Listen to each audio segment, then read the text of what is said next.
Look, I can't help but think that now might be a good time for a little fire and ice. Please do not know. Never a good fire and ice. What happens when you mix fire and ice? Water, baby. Water, baby. It's bubbling, baby. Water. It's 6 o'clock on a Tuesday, and that means one thing. It is time for Fire and Ice. Mike Tipton hanging out with my guy, Brandon the Iceman Cone. You see him right there. New, fresh haircut. How many pounds are you down this week, buddy? Well, now we're down 152, so we're eking closer to our ultimate goal. But thank you for mentioning it. I appreciate it. And of course, I've seen better heads in cabbage patches. So, yeah, no, we're working hard. We're working hard to keep it up, my friend.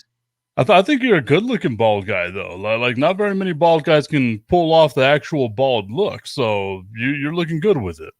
Well, it was something that I recently decided to experiment with, because for years I was told to try to go bald, and it was very reluctant. Now I decided to kind of take after you. Now I'm not as handsome as you are, but I'm getting damn close, that's for sure. Yes, and that's the most important part, is that you strive. You keep striving for that greatness right there. Oh yeah. Well, I'm going to keep doing my best. Is that my pal Jericho? That is Jinder. Jinder is back there. He's hanging out, having a good old time. He just ran right out too. Jinder heard I was trying to say hi to my little buddy, and then he ran away. We got a jam-packed show for everybody out there. We're going to be talking about the UFC. We're going to be talking about the run, the torrid run that Steph Curry is on right now. We'll even talk a little bit about soccer. Brandon knows my strongest sport out there that I know, soccer. So we're going to talk a little bit about what's going on there. And I wanted to start off, Brandon, with Alex Smith retiring. That happened yesterday. Alex Smith calling it a career. Is he a Hall of Famer? Do you think that he's going to get into the NFL Hall of Fame? Because whenever you look at like his numbers and you look at the fact that he was drafted number 1 overall, a lot of people considered him a bust early on in his career. Was what he did in like the second half of his career enough to get Alex Smith to the NFL Hall of Fame? Well, he's borderline Hall of Famer. And if you were basing it off of heart and ability to overcome the greatest obstacles of all time and having the greatest success story of all time after suffering a near-death injury, then he clearly is a Hall of Famer. But, I mean, it's very borderline. Right now, I'm going to probably say no. And I know that he did a lot with KC, obviously with San Francisco, and he always got the raw end of the stick, unfortunately. And even at the end in Washington, where, hey, great, thanks for helping us get to the postseason. See you later. Have a nice day. Here's your papers. It was really unfortunate to see the way things ended with the Washington football team. With that said, in terms of being one of the most inspirational athletes and football players I've ever seen in my life, clearly up there. And I wouldn't have any objection to him being in the Hall of Fame. I just don't think Alex Smith in Hall of Fame, and think of that in the same sentence, though. I kind of agree with you on that, but I also like there's a part of me that thinks like, yeah, he deserves to be in the Hall of Fame, right? Like he took a couple of teams to the league championship games, got them up there, and that comeback. Nobody expected him to be able to come back to play, to do any of that stuff. And despite that injury, despite not even really being able to use his leg, was still arguably the best quarterback in the NFC East last year whenever he was healthy enough to play, which is just mind-blowing to me at some point, right? But I don't know if the numbers stack up, because you have to look at the people that he's going to be compared against, right? He's always going to be compared with Aaron Rodgers. And whenever you try to make that comparison, Aaron Rodgers is head and shoulders above anything that Alex Smith has ever done. Oh, yeah. I mean, come on. You can't even put them in the same sentence. Not even close. Not even close. And, I mean, certainly Aaron Rodgers, in terms of postseason accolades and achievements, is lacking. I mean, right now he's a great Jeopardy host, so let's see what happens with that. But in terms of, being able to win more than one Super Bowl, being able to even get back to the Super Bowl again, he's never been able to do it, which has been a tremendous disappointment. And it hasn't always been his fault. It's also been the team that they've put around him and some certain blunders, like in the game at Seattle years ago when the complete screw up, and that's why they didn't make it back to Super Bowl. But with that being said, come on now, you're talking about literally, to me, Aaron Rodgers, one of the greatest ever.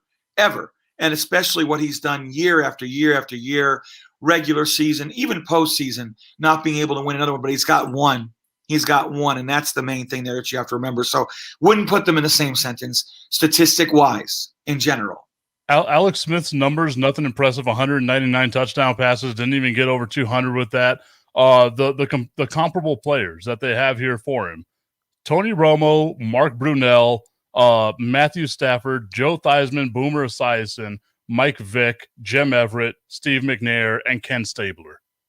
So, and you know me, man, like I think Tony Romo belongs in the Hall of Fame because anytime you're number one on the Dallas Cowboys as far as quarterbacks go statistically, you did something damn near good, right? Like Roger Staubach, Troy Aikman, you add up their touchdown totals, that equals that of Tony Romo, right? So to me, that's why he should get in there. But 199 touchdowns just doesn't seem like it's enough to get Alex Smith in there. And it's a great story. It's a very inspirational story. I mean, you go back and you look at what this last year was, even like our friend Steven Montez, whenever he was like talking about learning from a guy like Alex Smith.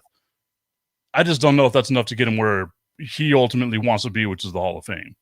Yeah, I don't think so. I mean, 199 touchdowns is great, but it's nothing to really write home about nowadays. And again, he was a quarterback that just had so many bad breaks, unfortunately. He really did.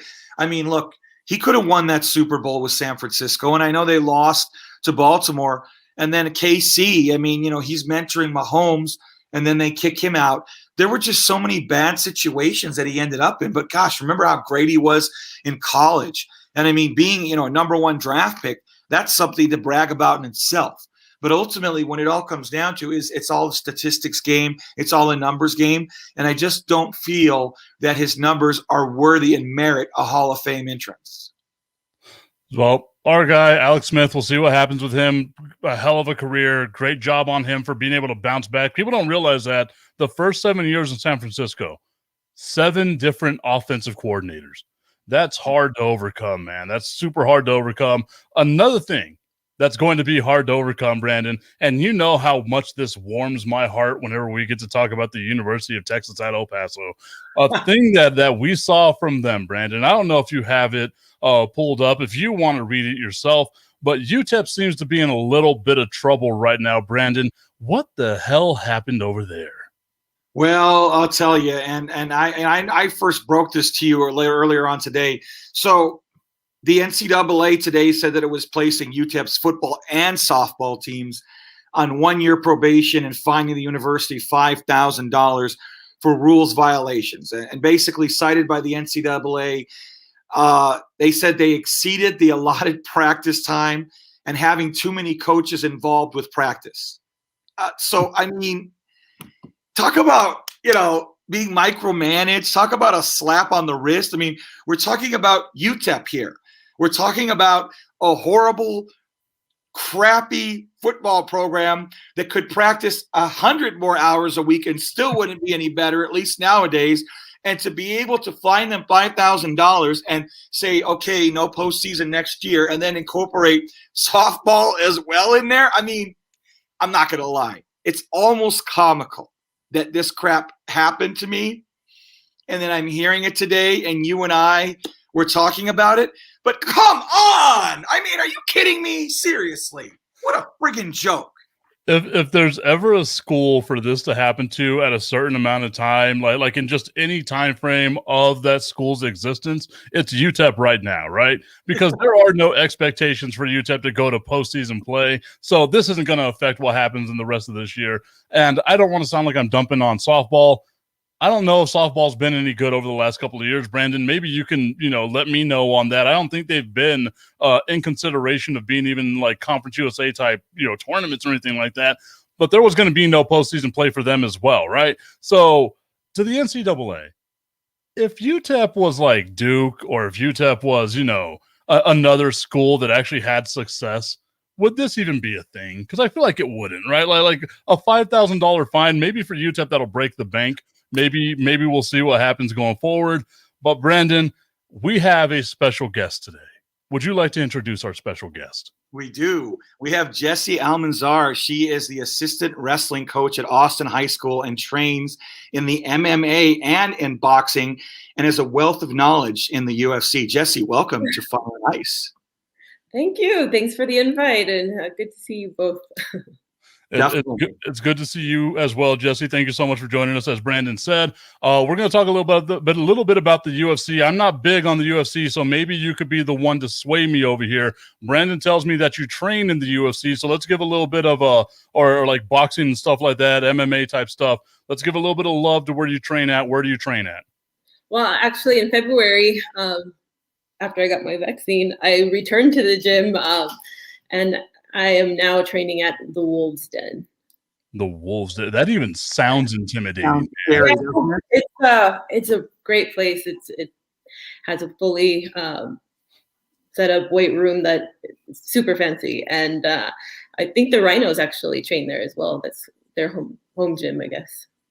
Awesome. Okay, so now I want to get into the actual nuts and bolts of like UFC type stuff. I wanted to start off with this because I don't know if y'all saw this past weekend what I saw. What was just so much fun.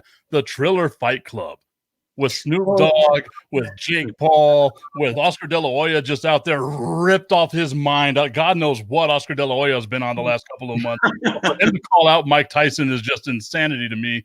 Whenever you hear a name like Jake Paul, Jessie, or Logan Paul, what do you think whenever you hear those names and what they've been doing in the ring and the octagon?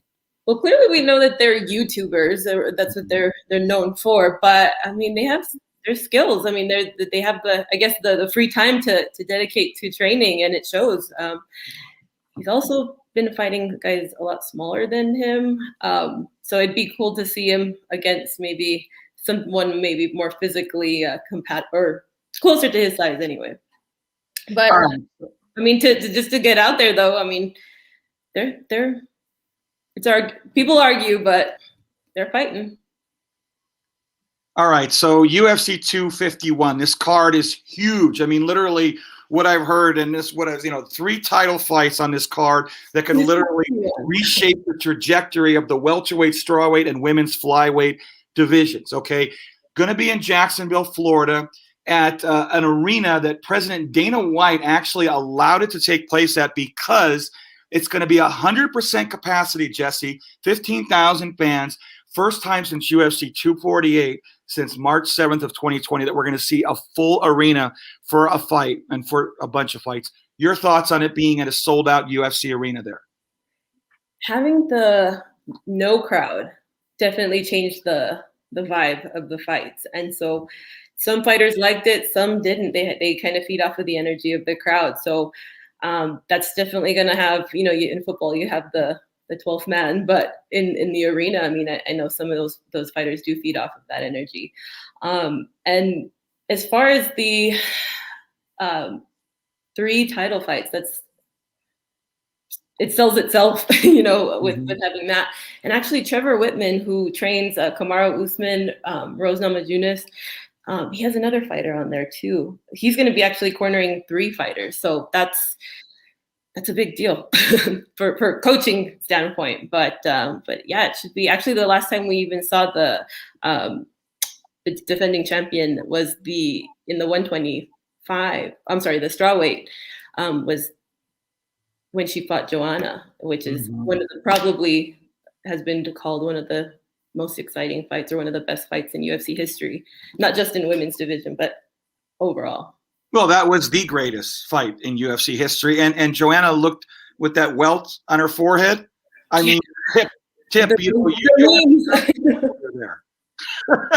I'll go look up the highlights on that one. But a fight that I know for a fact wasn't ever considered one of the best fights in UFC history was the first round or the first fight between Usman and Jorge Masvidal, right? Because all it was Usman just stomping on his feet, and that was just a horrible match for anybody to watch.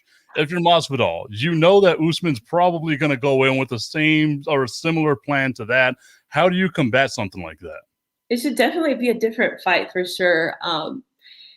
And then the fact that Masvidal had taken that fight in 6 days notice, so that added another element to that. And then traveling all the way to Abu Dhabi, having to cut 20 pounds, 6 days notice, all those factors, it kind of showed how, the fight is going to just take a whole different, everyone has had full training camp, everyone's healthy. And, Masvidal definitely has something you can tell he has something to prove there. So to get his W back. But yeah, it's gonna be better. I think it'll be a better fight for sure than the last one. But he had gone in for Burns, who had tested positive back in, I think it was July in that summer when Masvidal and Usman first fought. But Usman's been dominant. This is I think one of the longest streaks in that weight division to defend the belt. So we'll be ready. Do you think that Usman's going to win that match? I'm kind of partial or biased to the wrestling. The wrestling is probably it's gonna be hard for Masvidal to beat the wrestling. All right, so the prelims are great. The main card is going to be unbelievable, as we talked about. Awesome. I'm going to start with the fourth fight on the main card. This is one in the light heavyweight division, and it's featuring a contender really where Smith was supposed to. His opponent was Johnny Walker, okay? But, of course, Walker was injured and replaced with Creed. Now, how do you see this one going? Because Anthony Smith and Johnny Creed could be a good one. And, of course, you have a former title contender in Smith. Right, and I go with Smith on that one for sure. Plus, he actually fought someone in his house.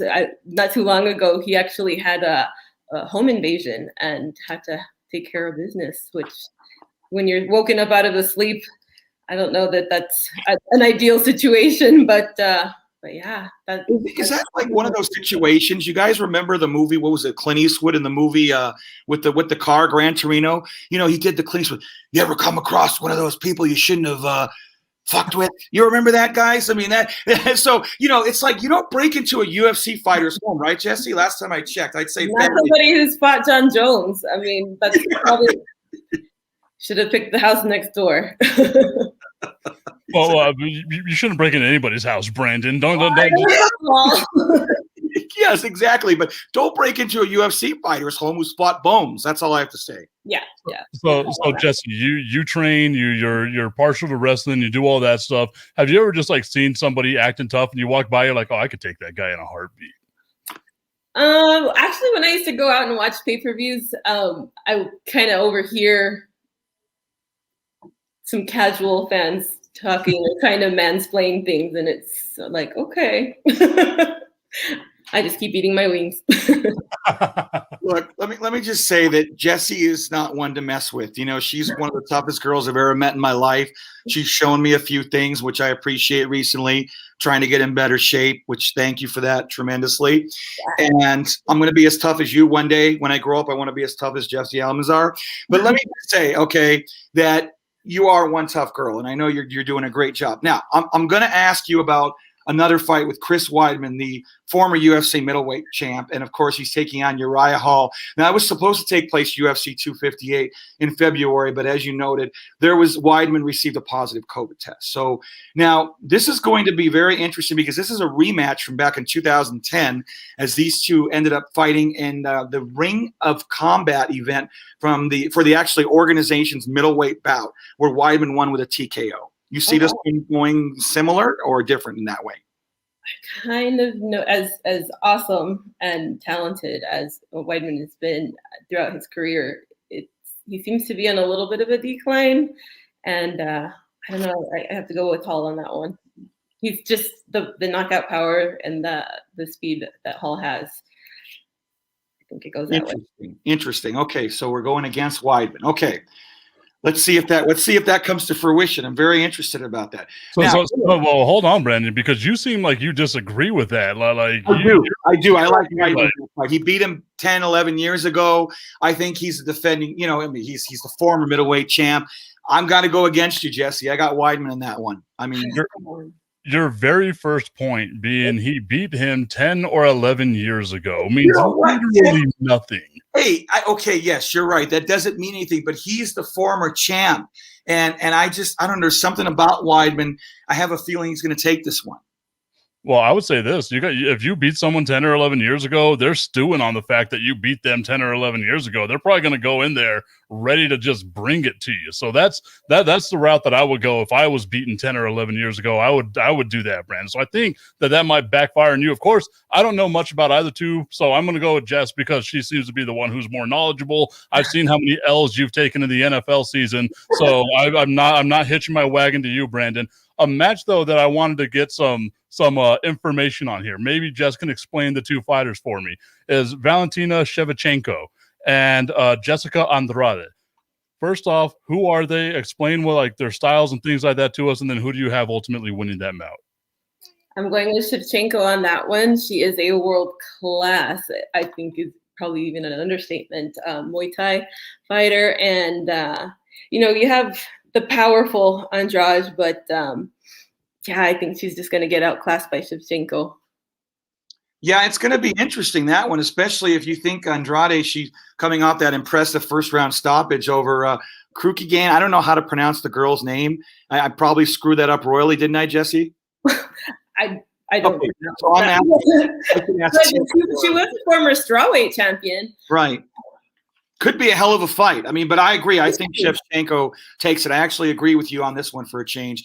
Okay, co-main event. This is Shevchenko's actually been training here in El Paso.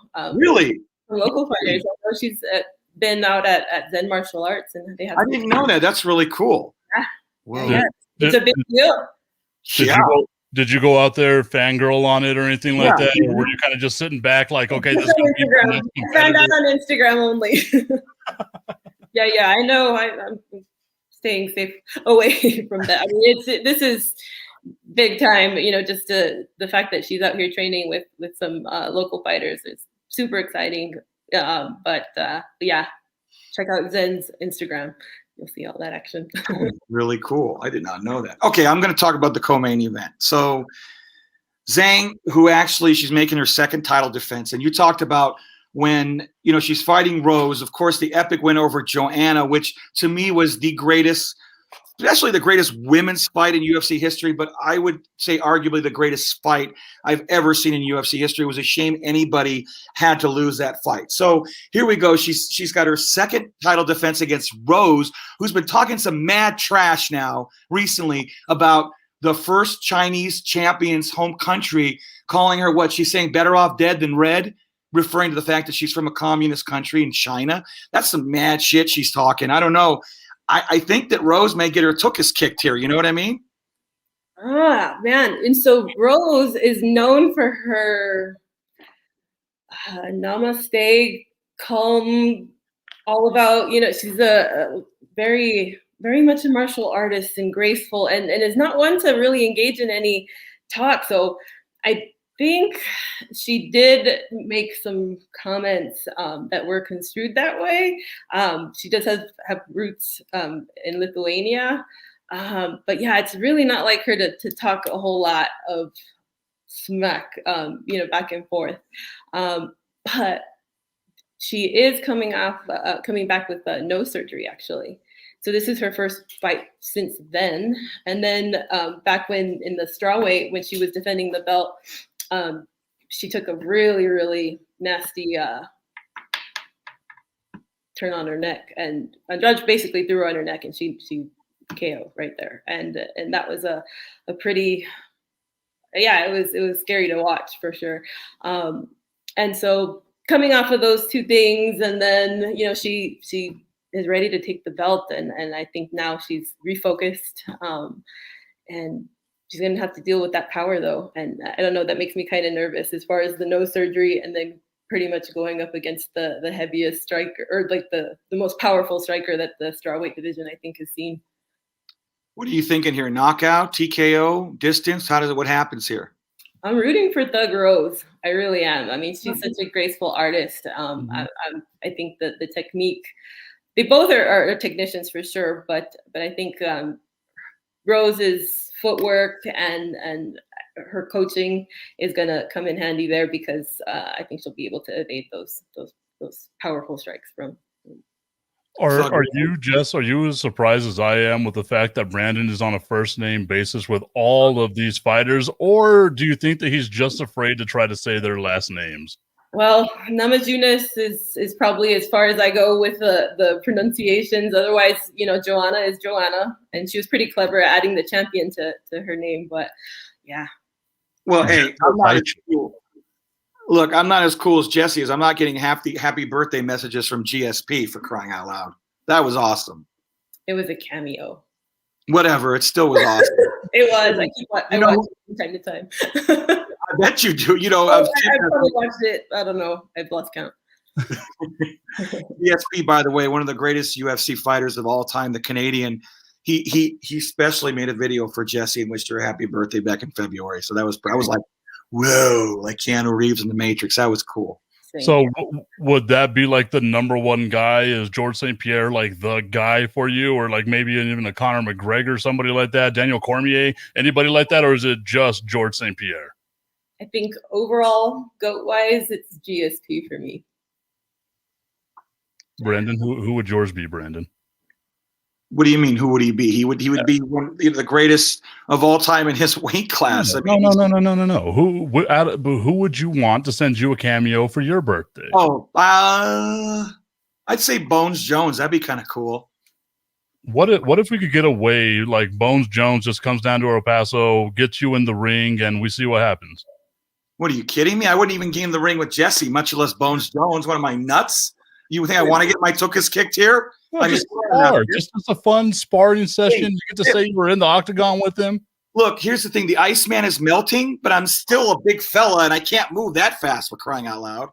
Pull up Ben Askren. He got paid big time. That was cool, man. That was worth it.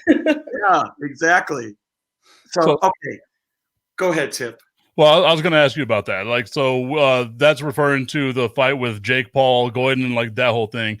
Jake Paul now calling out Daniel Cormier because what he's trying to do is get guys that don't box to box him, so that way he could look better against them, like Nate Robinson and people like that, right? Do you feel like I feel like the right move to do here, like if I'm Daniel Cormier and I'm getting called out by this guy, is I take the fight and I just go in there and I just start beating the hell out of him? Yeah, and for sure DC wins that one all day long. For sure. And we never thought we'd see him in the ring again. Well, at least not the octagon, right? Right. But I mean, they can go as far as how much boxing pays, and but again, DC is a former champ, light heavyweight and heavyweight. He's a beast. Good luck. When he knocked out Stipe, that was amazing. Yeah, he can knock out a YouTuber. If he can knock out Stipe's a hero. but how did he knock out Stipe, right? Like it wasn't him just standing there boxing with him, was it? Yeah, clinched up because he's actually for heavyweight for sure. He's at a height disadvantage. You think? But yeah, he did. So. And that was impressive. I mean, I did not expect that. That's for sure. Yeah. So the Nigerian Nightmare. I mean, Usman, the main event. It's going to be a big one, but I know. Look, here's the thing. Usman, he's on a 17-fight win streak, 13-0 in the octagon. He KO'd Burns in February. And I know he's a big favorite, but Masvidal, he's really gone from a journeyman brawler to one of the most respected and dangerous strikers in the UFC. Does he at least have that puncher's chance, Jesse? I mean, he does have he competed for the BMF belt that The Rock was given. So Tip would know about that, right, Tip? Oh yeah, you're a bad mother. Yep. See, I know all about that belt. He has that. He also has a win. Oh, you have a belt too? Oh, I've got a couple of belts. That's my new one. That's the Texas Heavyweight Championship belt. But because I'm a big fat guy, so of course I would have to have the Heavyweight Championship belt. But like, why have that? Like if you are the champion of the BMF, where you're a bad motherfucker, like why would anyone want to get in the ring with you, Brandon? Like why would anyone want to do that? That's why I think that Masvidal has a shot, just because he is a bad motherfucker. Like it's like Samuel L. Jackson's wallet, in the movie. What's the flick? I love that flick. Why am I forgetting it? The Tarantino flick. It's the one that says "bad motherfucker" on it. What was the name? Help me out. You don't remember? You're giving me a look. Whoa! You're asking me to tell you about movies. I do not watch movies. Pulp Fiction. Yeah, thank you. Jeez, I mean, what? You're just giving me this blank stare, Mike. I haven't called you Mike in years. I didn't even know you had a first name. Yeah, I mean, you don't mess with the BMF. You don't. It's like you see that, and it says that on a wallet or someone is in the BMF champion. No, you don't screw with them. And he's spicy. I mean, we saw the 6-second knockout of Askren with that flying knee to open the round. That was the fastest knockout in UFC history, right, Jesse? Yeah, I think so. I think that was it. That was a great. Connor and against Aldo was I think 8 seconds. But yeah, it's one of the quickest ones, and so he definitely is unpredictable in that sense. So I got to ask you, you have a phenomenal wrestling program at Austin High School. You're the assistant wrestling coach, and you recently accomplished some wonderful things. Talk about what you've been able to accomplish this year and what you have coming up this next weekend here, because congratulations on all of your acclimates there. Been a little stressed. My eye's still twitching since like over the weekend we were at regionals, but week prior to that we did win the District 1-5A girls title, so that was really exciting. Super proud of them, especially wrestlers are known to have that determination and overcome adversity, resilient, and that's kind of ingrained in who they are already. And pandemic actually made that it really tested them because all they wanted to do was get on the mat. And it wasn't until February that we were allowed to even get on the mat. So that really only gave them, unless they were club wrestlers, 1 month to prepare for 1 month of these tournaments within our district through the month of March. But yeah, we were able to take the district title, and then we had a good amount qualify for regionals, and we'll be leaving for state. Our 119, Mora Montes, is going to be competing and shooting for that gold medal at the state tournament this weekend. What was it about like that style of wrestling, right? Like that, was it Roman Greco style wrestling that got you interested in, one, wanting to be like a coach for it, B, like got you interested in doing it to begin with? I kind of went backwards. I grew up always just tagging along with my dad, and he would go watch pay-per-view boxing matches, and we're talking Julio Cesar Chavez days, Mike Tyson, Oscar De La Hoya, speaking of, and so I would always tag along and watch these pay-per-view fights that he would go watch at his cousin's house, and my uncles and my grandpa would be there, and there was always food, so that was nice. I think I was usually there for the food, but I'd see how invested everybody would get, and then the storylines and the build-up to the fights, and so fast forward to I needed to get in shape. I think at 30, and I was not. Me and the treadmill were not fun or friends, and I figured, well, let me go to a boxing gym, and then it kind of just all started from there. And so for the past 10 years, it just kind of morphed, just added more things. So it started with boxing, and then we added some Muay Thai, and then which are the two things I feel are my favorites anyway. And then you just start adding the ground stuff for the MMA. Experience, and that's my hobby, that's my passion, and I want to train forever. I want to be that 80, 90 years old and still training some form of martial arts somehow. Well, I'll tell you, like I said, you guys have a great program over there, Jesse, and this was fun. I told you were going to have a good time, didn't I? Yes, you were right. I am having a blast with you guys. Thank you for again having me. Hey, did I tell you she know her stuff or what, Tip?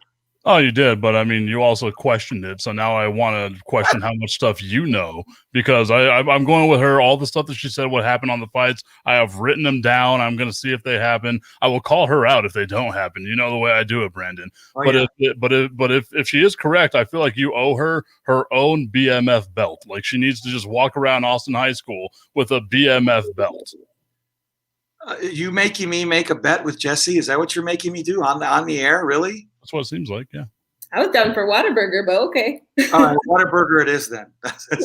I would rather, because I mean the belt sounds good, but yeah, okay. So if I'm right and you're wrong, then I got you Whataburger. But if I get the whole card right, then maybe a belt is in order.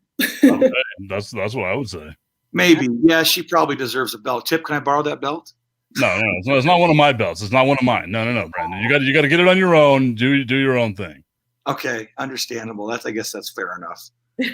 Jess, thank you so much. I'm looking forward to doing some more of these little interviews with you as we talk, and you teach me about UFC. Maybe you can do what Brandon hasn't been able to do, because I know for the 5 years that we've known each other, Brandon, you have tried to drill this into my head that I should be watching the UFC. I have not watched one single pay-per-view. Maybe this is the one that I finally get in on just because of Jesse.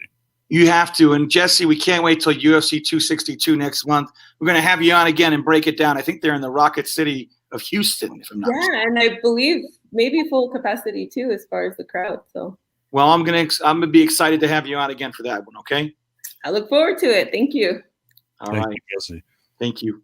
So that was fun. Brandon, thank you so much for getting our guest today. I think I have to tell her that she needs to close out, because now I'm just looking at her stare oddly at the there we go. Stare oddly at the computer. But that's some great stuff. Obviously, you've got a little bit of a different opinion on the way you think things are going to go in UFC 261. So, Brandon, who do you think is going to win what and why? Well, okay, so here's what I'm going to go ahead and I'm giving you my picks. Okay, for the main event, I got Usman. He's the man. 17-fight win streak. All right, no one's going to beat this guy. Co-main, I have Zhang. I'm all over her. That's where I'm betting Jesse. Okay, Jesse has Rose. I got Zhang. That's for Whataburger. Okay, I know she's not going to get the whole card right. There's no way in hell she'll get all the right card right. Co-main, the second to the last fight, rather, I've got Shevchenko over Andrade. I have Weidman over Hall. And finally, I have Anthony Smith over Jimmy Crute. Those are my picks. But the one that we got here is I got Zhang all the way in the co-main. She's got Rose. There's no friggin' way Rose is going to win that fight. Jesse, if I lose, I'll eat my words and I'll buy you like a friggin' quadruple meat Whataburger. I hope you're hearing this. She loves Whataburger. Well, the other one that she disagreed with you on was Hall versus Weidman as well. So I got Weidman. I'm all over it with it. And if I lose both of those, then I owe her something big, I guess, huh? Belt? For 2 fights, do I really have to get her a freaking belt? Well, this is what I say. Look, maybe what I'll do is maybe I'll buy the belt myself, right? And then whenever either A, she wins, or B, you win, you guys just alternate the belt between each other. It'll be just like UFC. Hey, I guess I can do that. You know, that worked for me. But there's no way she's going to pick every fight right. I'm sorry. I think I have the Weidman pick right, and I think I have the Zhang fight pick right. Correct, rather. All right. So we'll see how that goes a little bit later on. We were talking about, though, right before we got into our conversation with Jesse, was UTEP and the issues that UTEP are facing right now as they are currently under probation. UTEP won't be able to be in the postseason, Brandon. You already heard my take on it, where it's not much of a punishment whenever they weren't going to make the postseason anyway. The funniest thing about this is that it is the what the hell is that? Show cause, right? So if the coaches were to leave, I think UTEP softball coach is gone, right? Like that happened. They can't. Like the punishment has to last the entirety of the season. So obviously they'll have the issues going against them as well. What does this ultimately mean for UTEP going forward? Because I've said for years, Brandon, that they need to break the rules. I didn't think it was going to be something this stupid. Well, it's something absolutely ridiculous. It's terrible. I mean, next year people were hoping that they would be more improved. Maybe. I mean, you couldn't have actually thought they were going to go bowling, for crying out loud. Let's not be overly optimistic.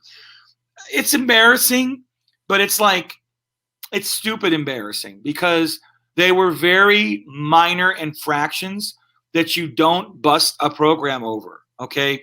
You bust a program over huge infractions, not small little ones that are just absolutely minute like that. And what does it mean going forward? I mean, it means that you won't go bowling next year, where you weren't going to go bowling next year anyways. Does it really hurt a program like this? No, not so much. Is it an embarrassment? Kind of. But, I mean, somebody has it out for them, man. Don't they? Because what kind of crap is that? No, it's more than likely what happened is it had to be something internal, right? Where somebody internal had to have been like, hey, this is what was going on. It got investigated and it wound up being true. That's the only way that I feel like something this dumb and minuscule in the grand scheme of the way that UTEP athletics should be viewed. That's the only way I feel like something like that gets out there, right? Like it had to be some sort of self-report or something of that nature. You were talking about UTEP football. I want to go over the schedule real quick. Maybe we can see how much games UTEP football wins, because we're talking about them being vastly improved upon last year where they won 3 games, right? So let's see what the schedule looks like. Opening up against New Mexico State, I think we could both call that a win. You think? Well, then it is UTEP. So I mean, it is UTEP. I don't know. I mean, it's New Mexico State. It's a flip of a coin. Is the game here or there? That's at Aggie Memorial. That's a loss. That's a loss. I'm gonna call it a loss. Yeah. See, I'm calling that a win. So maybe we'll get some consensus here. They open up at home against Bethune-Cookman. That should be a win. Should be, but with a name like Bethune-Cookman, I mean, they sure have a shot. What's up, Betty Crocker or something? I mean, you or what? I don't understand that. Then Boise State and New Mexico, and that's going to be on the road at Boise State at home versus New Mexico. Loss. Then Old Dominion. Loss. Southern Miss. Loss. Louisiana Tech. Loss. At Florida Atlantic. Loss. They don't play well in the Eastern time zone. Exactly. Home against UTSA. Flip a coin, but hopefully win. But UTSA, who knows? That's a vastly improved program at UTSA. Yeah. We could say loss. On the road against North Texas. Loss. Home against Rice. Maybe a win. They usually beat. Yeah, hopefully. Yeah. And then they end the season against UAB at UAB. Definitely a loss. We're looking at a team here that could possibly have 2 to 3 wins, Brent. Well, sounds about like the norm, though. Aren't we used to 2 to 3 wins lately? I mean, last year they were fool's gold at 3-1. We were about to anoint them as the national champions. But, I mean, if they win 2 games, boy, are we lucky, huh? Rudy Saucedo saying, no, we suck again next year. Well, and this is the thing, man. Like, the NCAA obviously has to know what UTEP brings to the table, right? Like, they have to look at this school and be like, oh, okay, well, we've seen them be bottom dwellers for the better part of 30 years or whatever the hell it's been, right? Especially the football program. What's the purpose of this punishment? like you knew they weren't going to go to the playoffs anyway. It's a $5,000 fine, which is just a joke to me to begin with. And there's a part of me that also wants UTEP to appeal this. I know Jim Centers has come out and said, look, we'll accept whatever transgressions have come our way, but I kind of want UTEP to appeal this because it just seems so stupid. They should appeal it. I mean, obviously what's the worst that's going to happen? But it's just so ticky-tacky. I mean, I want them to get in trouble for bigger things, not for things like this. And when I heard it, I was just like I was thinking, okay, did they really cheat and they were being that bad? Ticky-tacky. I mean, I want them to get, if you're going to cheat, you might as well be actually winning. But as Chris Babcock will attest to, good to see you, pal, they are crappy as it gets, still losing consistently, yet they're gonna get in trouble for something like this. Come on. What's up, Chris? So you click the link. I shared the link out there. If you want to get in on the show, you can click the link on the show. What are your thoughts on UTEP's probation? I feel like this will do to UTEP what the death sentence did to SMU. So we're in double secret probation now. Dean Wormer's got us in trouble. Is that the deal? I mean, counting coaches. I mean, really seriously, somebody posted earlier today, isn't it? Let's talk to the SEC about actual rules violations here, and start to rack up the wins if we need them. But it's just, it seemed to me that they were just trying to get ahead of a situation. They didn't want any bad press, and then right after that, they threw out 3 or 4 more press releases. But they lost a few coaches that can't non-employed coaches can't now give weight training. They lost a practice day. I mean, really, it's not all that bad. The softball team is on a roll, but this is on the last guy. I mean, I don't know if this was a factor in him hitting the bricks. I think it was more a 1-loss thing. But for the football team, it's how many cooks do you need in that kitchen to get 4 wins? Well, you see, and I want the NCAA, if they're going to come out here and slap the wrist and try to make an example out of UTEP for having too many coaches, I want the NCAA to just wave their dick at everybody, right?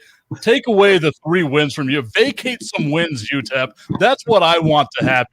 UTEP needs to vacate some wins because the NCAA is all up in arms about maybe having one extra coach on the field than what you should have had in the training session. It's a tier 2 violation. I mean, again, they got the sanction. They self-reported. I mean, if you're, I don't see the big deal about it, but I understand the NCAA. They're going to come out, and especially if you self-report, I think that's the key. If you say, "Oh man, I messed up," they're going to come down. If you kind of just let it slide, and again, who other than the NCAA, who's really counting coaches? And again, it's not like we went 10-0 last year or the previous year. So I know that Jim Center's trying to run a real nice above board type of program, and he's done a good job. And I guess he felt like this one needed to get out there, needed to get in the public, and needed to get the admonition out there just to avoid any bad publicity coming down the road, because I think they really see coming off of the pandemic, this is going to be a make or break year for him and really for the programs, because you've seen him fire coaches, you've seen him really try and make the changes that need to be made. UTEP basketball very, very, very pointedly made that point. But now there's no excuses. There's no pandemic. We've got a full slate of games. We're going to have a full Sun Bowl. The Sun Bowl's done. Let's see what else. We've got the party thing in the end zone. They've gotten rid of people jingling keys so they don't distract the receivers. I don't know. It's you name a number of distractions, and they've gotten rid of them. And now this is it. This is the season where you've gotten your recruiting. You've gotten all your recruiting out of the way. Everything's done. It's on you. That's essentially it. So I would ask this question whenever it comes to UTEP, because I didn't know that UTEP self-reported. It seems like the dumbest damn thing to go out there and self-report about, like, oh no, guys, look, we had way too many people on the field at this point in time, and I'm calculating all my numbers right now. But like that right, it's the dumbest. You gotta wear the white vest. we had unsanctioned pants and shoes as we were practicing. But like, my God, man, this is the dumbest damn thing out there. I know that Jim Center is like he's a very upstanding dude. He's a good guy. He's all this and that. This feels like arguably the dumbest thing that he could have done, or like it's been like, look, guys, this is the type of honest program we're going to run over here at the University of Texas at El Paso.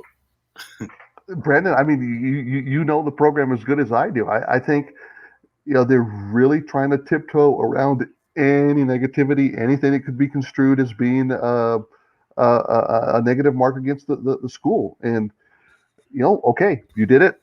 That's I don't know if it gave you an advantage, did whatever, you're done. We're 3 months out from Camp Rio Doso, and again, it's on them. There are no more distractions, there are no more excuses.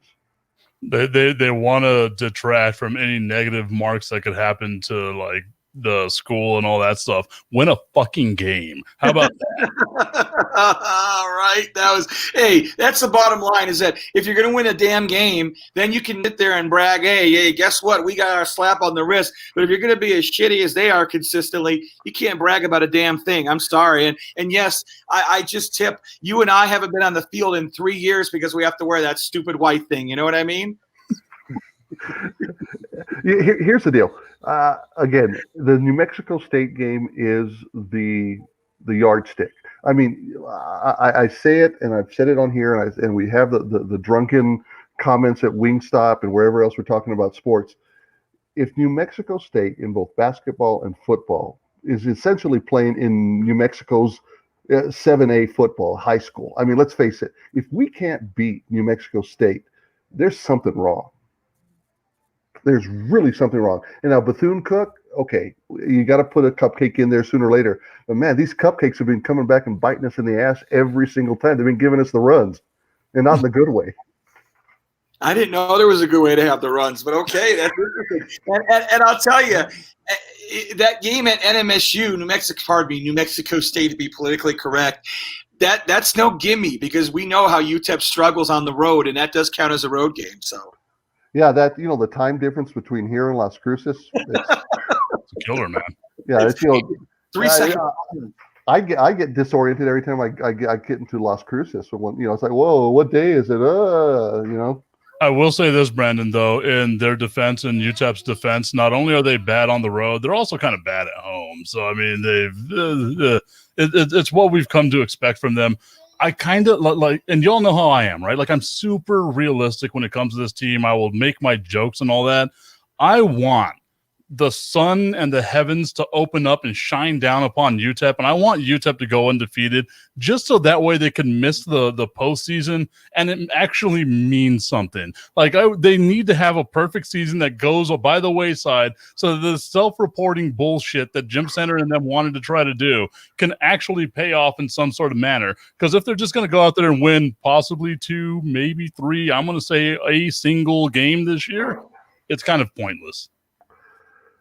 I you know what? I have no gauge. I kind of look to the spring game. The defense played good, but you're playing against your own guys. I mean, that's the hard part. That's always the hard part. And again, what defense doesn't play good against UTEP? Yeah, it's like, hey, if you ask your mom if she loves you, yeah, she's going to say yes. Guess what? Yeah, if she says no, then you're in deep problems. But the idea that the spring game is a pointer, yeah, they did play tough. They did have some big hits. We need to see that first game, and it's NMSU and.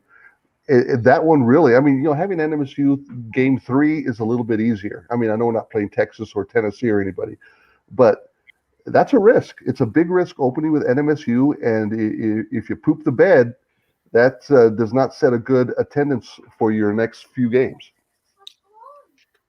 Did he just say poop the bed? That's why you're looking at him like that, right? No, like he said poop the bed on a show where I literally dropped the F-bomb as hard as I possibly could. I think I did it twice. Well, I've done it once, which is unlike me today. The good thing is you guys are over there and the show is in here. But I got little ears that are running around the house, that have already started to say at a year and a half, he likes to say, damn. I can only imagine what Tip's kids say. Surprisingly, and I'm sure you didn't hear this. Every time I say a cuss word, Jinder and Jericho will both be like, "Don't say that." Oh, that's good. They are my police on what they're my censorship board is basically who they are right now. Chris, you hit the nail on the head. New Mexico State's gonna be the measuring stick for UTEP this year. I feel like, though, Brandon, you, Chris, and I, the vast listeners that we have of Fire and Ice, what we need to do is go to New Mexico State on that game, tailgate over there, and we will be the crowd for UTEP. We will push our Miners on to a victory. How do we feel about that? Getting together, tailgating, going out there, and pushing our Miners forward to victory. I love that idea. It's a hell of an idea. If I get the Roadmaster wagon running, we'll do it. We'll hook up a smoker to the back and we'll make the run. I am there with bells on. That sounds great to me. I haven't hung out with my buddy Babcock in a month of Sundays. I know, it's been forever, man. Miss you, pal. I miss you too. Look at this. Look, this is for you. Look, I love you right there. Oh, I'm probably going to rip one or something. This is for you. Well, thanks, Chris. Oh man! All right. All right, guys. I gotta go get set for dinner. Awesome show. Take care, buddy. Good to see Thanks, you. Chris. We appreciate you, my guy. What a way to end that, Brandon. You asked him to pull your finger. No. It's just like a shtick my dad used to do when he'd say, pull my finger, and you pull his finger and he would fart. It's kind of funny, actually. I mean, I always thought it was comical, but I'm probably the only one, though. No. Like I'm sure everybody understands what pull my finger is. Just the fact that you ended that segment with Babcock with and like that big old sausage finger in the camera, pull my finger, buddy. Like that's what you did right there, man. Hey, what are you, a small guy? Yeah, I have sausage fingers, but I mean, no, I understand that I have sausage fingers and they're not very straight, as you can see. like your boy has been through some stuff with these hands, but I mean, come on, man. Okay, whatever. I mean, we're always having fun, though. I wanted to talk about the Super League, but it seemed from the time that I sent you that text to roughly 4 hours after I sent you that text, the entire idea and premise of the Super League blew up in its face as the big name teams, your Chelseas and stuff like that, were pulling out because the fans voiced their displeasure with the whole thought of the Super League. For those that don't know, the Super League was basically an American-style ownership, getting rid of relegation, which is what I think is really cool about Premier League soccer and soccer overseas, is that you have that relegation. You have to be good in order to stay up in the bigs. American owners were going over there and poisoning the waters over there in Europe, as a lot of those teams would say. Brandon, what were your thoughts on what we could have had with a Super League? I am just devastated. I would have really liked to have seen a Super League. I mean, who doesn't want to see one like that? But I guess we'll never know what's going to happen. I mean, look, it could have been, what could have been, what could have, would have, should have. But I'm not as sad as you certainly are. I can tell by the look on your face. Well, I'm kind of glad that it didn't go through, that the whole Super League thing didn't go through, because I would love nothing more than for there to be relegation in American sports, right? Like, force your teams in the NBA to be good with the premise of this team that won the G League will get called up and you'll get sent down there until you win. Like, I would love to see some stuff like that, especially Major League Baseball, like the Miami Marlins fans, the Chicago White Sox fans, who their team up until recently seemed to just tank and tank and tank, things like that. I would love nothing more than to see that, but that'll never happen over here, and the NFL will never have that happen either. No way in hell. And I mean, again, it's like, hey, wishful thinking, but there's no way that's ever going to happen. But again, I mean, we could hope and dream, I guess, but no way. Your thoughts on Steph Curry, the run that he's been on over these last few games, the entire month of April, his scoring average of 40.7 points a game has now given him the league scoring average. Right now, he is the scoring leader for the league over Bradley Beal, who was that right now.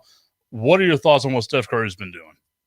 Well, it's one of the most epic runs that we've ever seen. I mean, the way he's been shooting three-pointers, where it's just he's absolutely shooting the lights out. He's helping single-handedly salvage what without him being there would be probably a pretty damn bad season for Golden State. And because they have him, he is the only light at the end of the tunnel.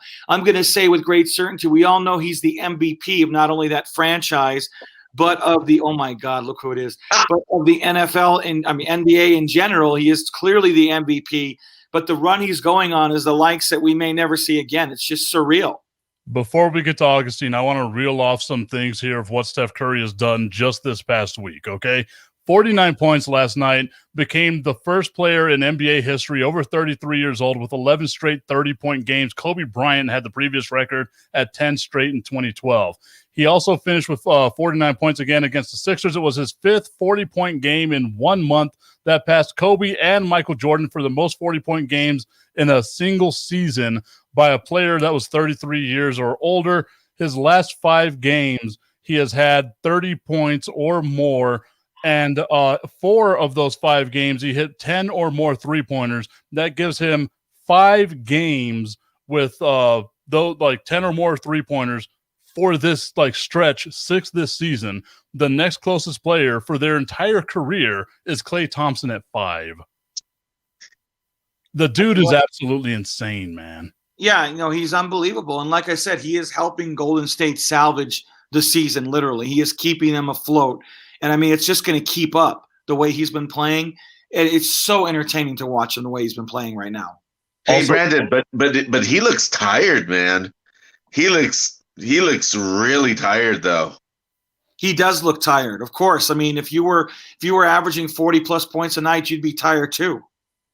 But that's also the thing, is all he's got to do is get them to the playoffs, and nobody wants to face him in the playoffs, because if he gets hot, he's knocking you out. If he's an 8 seed, and I'm just going with a traditional NBA thing, if he's an 8 seed and that number 1 seed Utah Jazz, who has their defense built around Rudy Gobert, has to push him out and try to stop Steph from shooting the 3, that number 1 seed's going down, man. It's really that's it. He is proving this year that he is the guy that can carry a team no matter what. Oh yeah, no doubt. I mean, he is one of the most vitally important players that we've ever seen, especially to his team. And I mean, he is that one X factor. And yes, well said. I mean, they make the playoffs, and they will be a very, very tough out. I was going to ask Augustine what he wanted to talk about, but he's frozen right now. on the screen, and we're almost at 7:00, Brandon. I feel like it would be perfect of us to just end the show with Augustine like that. Yeah, because it looks like he's like getting up and about. It looks pretty funny. Well, the best part about it is like you've seen before where he's like laying down on his bed, kind of like this, and that's how he was going to come do the show. But now he's frozen. And Brandon, I appreciate you, my guy. You know I got nothing but love for you. Our new friend, my new friend at least, Jess. I appreciate her for coming on. Oh, I guess we got Augustine back. We'll see what he has to say for the next 15, 30 seconds. 15, 30 seconds. Real quick, everybody. Oh, well, bye, Augustine. We enjoyed having you on. It couldn't have ended better. Thank you. Phenomenal.